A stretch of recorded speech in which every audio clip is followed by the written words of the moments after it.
بسم اللہ الرحمن الرحیم، السلام علیکم۔ میں ہوں غلام رسول بھٹی اور آپ دیکھ رہے ہیں میرا یوٹیوب چینل۔ ناظرین، جس سرپرائز کا اتنے دنوں سے شور مچا ہوا تھا کہ جناب ججز کی جانب سے ایک سرپرائز آ سکتا ہے، وہ سرپرائز نئے چیف جسٹس کے حلف اٹھانے سے چند گھنٹے پہلے جو وہ آ گیا ہے، جس نے اچانک گیم جو ہے وہ چینج کر دی۔ اس کی تفصیلات میں آپ کے سامنے رکھتا ہوں، لیکن تفصیلات میں جانے سے پہلے ہمیشہ کی طرح ایک تو آپ سے یہ درخواست ہے کہ چینل کو سبسکرائب ضرور کر لیجیے گا، زیادہ سے زیادہ آپ کی سپورٹ کی ضرورت ہے۔ ناظرین، ایک برا باپ جو ہے وہ کہہ لیں کہ اس کا جو دور ہے وہ ختم ہو گیا ہے۔ آج خوشیاں منائی جا رہی ہیں، قاضی فیض عیسیٰ صاحب جو ہیں وہ گھر جا چکے ہیں اور ساتھ ہی ججز نے جو ہے وہ شرکت نہیں کی، اور یہ بہت بڑا تماچا ہے چیف جسٹس قاضی فیض عیسیٰ کے منہ کے اوپر۔ جسٹس منیب اختر، جسٹس اطہر من اللہ، جسٹس عائشہ ملک، جسٹس منصور علی شاہ بھی اسی وجہ سے ہی عمرہ کے اوپر گئے ہیں۔ جو سرپرائز جسٹس منصور علی شاہ کی جانب سے آیا ہے وہ بھی اسی سے ہی ریلیٹ کرتا ہے۔ تو اس کے بعد قاضی فیض عیسیٰ سے سوال کیا گیا، مطیع اللہ جان کی جانب سے بڑی ویڈیو وائرل ہو رہی ہے کہ قاضی فیض عیسیٰ صاحب، یہ سرپرائز آپ کے سامنے رکھنے سے پہلے یہ ایک بڑی انٹرسٹنگ آج یہ چیز وائرل ہو رہی ہے کہ قاضی فیض عیسیٰ سے سوال کیا مطیع اللہ جان نے کہ قاضی صاحب آپ کو کوئی ایسا فیصلہ کیا جس کے اوپر آپ کو افسوس ہوا ہو؟ تو قاضی صاحب اس کے اوپر خاموش رہتے ہیں، کوئی جواب نہیں دیتے، اور میں بلکہ اس کے اوپر یہ کہہ رہا تھا کہ اچھا کیا انہوں نے خاموش رہ کے، کہ اس کی بجائے کہ وہ کوئی جھوٹ بولتے ان کے اس سوال کے اوپر، انہوں نے خاموش رہ کے جو ہے وہ اچھا کیا، ایک اور جھوٹ نہیں بولا انہوں نے جاتے جاتے۔ تو یہ کتنی حیرانگی اور شرمندگی والی بات ہے کہ وہ جا رہے ہیں اور آپ اندازہ لگائیں کہ ان کی کریڈیبلٹی کیا ہے۔ ان کی کریڈیبلٹی یہ ہے کہ ان کے ایک دن جانے سے پہلے جو ہے وہ بلاول بھٹو یہ بات کر رہا ہے کہ اگر چیف جسٹس قاضی فیض عیسیٰ نہ ہوتے تو 26ویں آئینی ترمیم ممکن نہ ہوتی، کیونکہ آپ کو پتا ہے کہ 63A کا جو فیصلہ دیا اس کے بعد یہ 26ویں آئینی ترمیم جو ہے وہ ممکن ہوئی ہے۔ اب ناظرین، ہم سرپرائز کیا ہے؟ آج کیونکہ فل کورٹ ریفرنس تھا، ابھی چلے گئے ہیں، ان کا آخری دن تھا۔ کل جو ہے وہ نئے چیف جسٹس یحییٰ افریدی نے اپنے عہدے کا حلف اٹھانا ہے ایوان صدر میں، اور جو صدر پاکستان آصف علی زرداری ہیں وہ ان سے عہدے کا حلف لیں گے۔ اب ناظرین، کام ہوا کیا ہے کہ ایک اور خط سامنے آ گیا۔ ایک تو یہ تیسرا خط ہے جسٹس منصور علی شاہ کا، اور یہ سب سے خطرناک خط ہے، سب سے زیادہ ہلا کے رکھ دینے والا خط ہے، کیونکہ اس سے پہلا جو دوسرا خط ہے، پہلے بھی انہوں نے خط لکھا کہ میں جو بینچز ان کا حصہ نہیں بنوں گا، اور پھر ناظرین یہ جو خط دوسرا خط آیا اس میں انہوں نے کہا کہ جب تک وہ جو صدارتی آرڈیننس آیا ہے اور جو اس وقت تک وہ معاملہ حل نہیں ہوتا، میں کسی بھی بینچ کا حصہ نہیں بنوں گا۔ اور رانا ثناءاللہ کا بیان چل رہا ہے کہ یہ جو 26ویں آئینی ترمیم کی گئی ہے یہ واقع ہی، اور میں نے آپ کو بتا دیا تھا کہ جسٹس منصور علی شاہ کا راستہ روکنے کے لیے ہی کی ہے، ادروائز کامن سینس کی بات ہے نا۔ اگر انہوں نے جسٹس منصور علی شاہ کو بنانا ہوتا تو جناب ان کو 26ویں آئینی ترمیم لانے کا فائدہ کیا تھا؟ اور اب یہ باتیں بھی اس وقت گردش کر رہی ہیں کہ جسٹس یحییٰ افریدی جو ہیں وہ ڈیل کے تحت آئے ہیں۔ اب اس میں کوئی شک نہیں ہے، دو رائے نہیں ہے، کیونکہ جسٹس یحییٰ افریدی کے ڈیل کے اوپر اگر میں آپ کو بات کروں کہ وہ تعریف کر رہے ہیں قاضی فیض عیسیٰ کی، قاضی فیض عیسیٰ تعریف کر رہے ہیں جسٹس یحییٰ افریدی کی، تو یہاں سے آپ اندازہ لگا سکتے ہیں کہ جناب یہ واقعی جو ہے وہ ڈیل کر کے آئے ہیں۔ اب ناظرین، جو خط سامنے آیا ہے، تیسرا خط جو سرپرائز اتنے دنوں سے آ رہا تھا اور قاضی فیض عیسیٰ کو اڑا کے رکھ دیا۔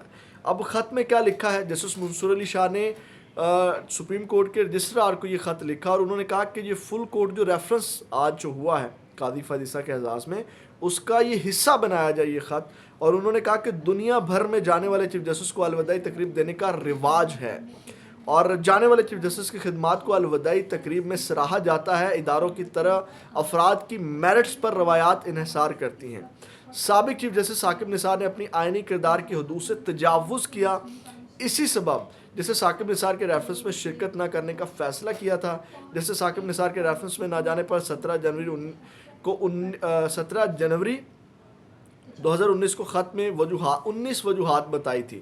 اب ناظرین، یعنی کہ ایک تو انہوں نے تشبیہ دے دی قاضی فیض عیسیٰ کو جسٹس ثاقب نثار کے ساتھ، پھر انہوں نے جسٹس منصور علی شاہ نے خط میں لکھا کہ میں نے اوور سپیڈنگ پر سابق چیف جسٹس ثاقب نثار کے ریفرنس میں شرکت نہیں کی تھی، چیف جسٹس قاضی فیض عیسیٰ کا ریفرنس بھی اٹینڈ نہیں کروں گا۔ اب یہ بہت بڑا تماچا ہے کہ ہوتا ہے نا خاموش رہ جانا، یہ بول رہے ہیں قاضی فیض عیسیٰ کی یہ کریڈیبلٹی ہے، یعنی کہ اپنی لیگیسی یا اپنے جو کہہ لیں کہ اثاثے کے اندر یہ چیز لے کر کے جا رہے ہیں قاضی فیض عیسیٰ۔ اس کے بعد ناظرین، چیف جسٹس قاضی فیض عیسیٰ کے لیے الوداعی ریفرنس میں شریک نہ ہونے کی وجوہات بیان کی انہوں نے اپنے خط میں لکھا کہ چیف جسٹس کا کردار عوام کے حقوق، عدلیہ کی آزادی اور سب کے لیے انصاف کا تحفظ کرنا ہوتا ہے۔ چیف جسٹس قاضی فائز عیسیٰ کا الوداعی ریفرنس اٹینڈ نہ کرنے کی وجوہات مزید پریشان کن ہیں۔ چیف جسٹس قاضی فائز عیسیٰ کے ریفرنس میں نہ جانے کے فیصلے پر خود کو مجبور پاتا، یعنی کہ انہوں نے کہا کہ قاضی فائز عیسیٰ نے جو بنیادی انسانی حقوق ہیں ان کی دھجیاں اڑائی ہیں، اور اس کے خلاف ان کے اپنے چیف جسٹس جو ایک سینئر جسٹس ہیں وہ بات کر رہے ہیں۔ پھر ناظرین کرام، جسٹس منصور علی شاہ نے لکھا کہ چیف جسٹس قاضی فائز عیسیٰ شتر مرغ کی طرح ریت میں سر رکھے ہوئے ہیں۔ آپ اندازہ لگائیں، اب وہ تمام جو قاضی فائز عیسیٰ کا کردار ہے اس کو اپنے خط میں لکھ کے ریکارڈ کا، تاریخ کا حصہ بنا دیا ہے جسٹس منصور علی شاہ نے۔ یہ بہت بڑی بات ہے۔ اس کے اوپر جسٹس قاضی فائز عیسیٰ، میں تو جسٹس کہتے ہوئے مجھے شرم آتی ہے کہ قاضی فائز عیسیٰ کو اس کے اوپر سزا بنتی ہے کہ ایک سینئر جج جو ہیں وہ ان کے خلاف، یہ ایک چارج شیٹ ہے، یہ پوری کی پوری ایک چارج شیٹ ہے۔ اس چارج شیٹ کے اوپر قاضی فائز عیسیٰ کے خلاف کیسز بنتے ہیں ان کے، یہ کیونکہ ایک مس کنڈکٹ، یہ ساری چیزیں مس کنڈکٹ میں آتی ہیں کہ قاضی فائز عیسیٰ مس کنڈکٹ کے مرتکب ہوئے ہیں، اور یہ مس کنڈکٹ کے مرتکب ہونے کے اوپر آپ جانتے ہیں کیا سزا ہوتی ہے، یا جو جسٹس کا لفظ ہے وہ نہیں ان کے نام کے ساتھ، اور باقی تمام مراد میرا خیال ان کو نہیں ملنی چاہیے۔ اور قاضی فائز عیسیٰ کو بغیر پروٹوکول کے بڑا گھومنے کا شوق تھا نا۔ میرا ایک سوال ہے کہ ذرا عوام کے اندر بغیر پروٹوکول کیا ہے، تو پروٹوکول کے ساتھ ہی آ جائیں۔ قاضی فائز عیسیٰ اگر اپنے آپ کو اتنا ہی سمجھتے ہیں کہ میں انصاف پسند تھا اور میں نے کوئی ایسا ویسا کام نہیں کیا، ایک چکر میری گزارش ہے، آپ لگانے کے بعد چاہے باہر کے ملک چلے جائیے گا، ایک چکر تو پاکستانیوں کے اندر لگائیں، ذرا عام پاکستانیوں کے اندر تو آئیں، ذرا آپ پروٹوکول کے ساتھ ہی آ جائیں۔ اس کے بعد ناظرین کرام، جسٹس منصور علی شاہ نے لکھا کہ چیف جسٹس فائز عیسیٰ شتر مرغ کی طرح ریت میں سر رکھے، عدلیہ پر بیرونی اثرات اور دباؤ سے لا تعلق رہے، اور انہوں نے عدلیہ میں مداخلت کے دروازے کھول دیے۔ یہ پوری چارج شیٹ ہے۔ پھر انہوں نے لکھا کہ عدلیہ کا جسٹس فائز عیسیٰ نے عدلیہ کا چیک اینڈ بیلنس نہیں رکھا، دیکھا نا، مس کنڈکٹ کے مرتکب ہوئے۔ انہوں نے کہا عدلیہ کا دفاع کرنے کی ہمت نہیں دکھائی۔ موجودہ چیف جسٹس قاضی فائز عیسیٰ نے عدلیہ کو کمزور کرنے والوں کو گراؤنڈ دیا۔ پھر انہوں نے لکھا کہ چیف جسٹس قاضی فائز عیسیٰ عدالتی رواداری اور ہم آہنگی کے لیے لازمی احترام قائم کرنے میں ناکام رہے۔ پھر انہوں نے لکھا کہ وہ عدلیہ میں مداخلت پر ملی بھگت کے مرتکب ہوئے۔ یہ بہت بڑی بات ہے کہ عدلیہ کے اندر ملی بھگت سے یہ کام کرتے رہے، اور آپ کو اندازہ ہے کہ اوپر سے لے کے نیچے تک کس طرح انہوں نے تمام کورٹس کو جو ہے وہ مینیج کیا ہوا تھا۔ پھر ناظرین کرام، انہوں نے یہ بھی لکھا کہ خط میں کہ چیف جسٹس قاضی فائز عیسیٰ عدالتی رواداری ہم آہنگی کے لیے لازمی احترام قائم کرنے میں ناکام رہے، وہ عدلیہ میں مداخلت پر ملی بھگت کے مرتکب ہوئے۔ ان کی نظر میں عدلیہ کے فیصلوں کی کوئی قدر اور عزت نہیں تھی۔ آپ کو پتہ ہے ابھی بھی انہوں نے جو یہ 8 ججز ہیں ان کے فیصلے کے اوپر اعتراض اٹھایا، اور یہ بھی کہا کہ ان کے فیصلے کو نہ مانا جائے۔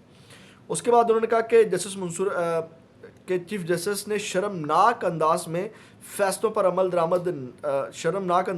کہ فیصلوں پر عمل درآمد نہ کیا جائے، جو انہوں نے فیصلہ دیا تھا مخصوص نشستوں کے حوالے سے۔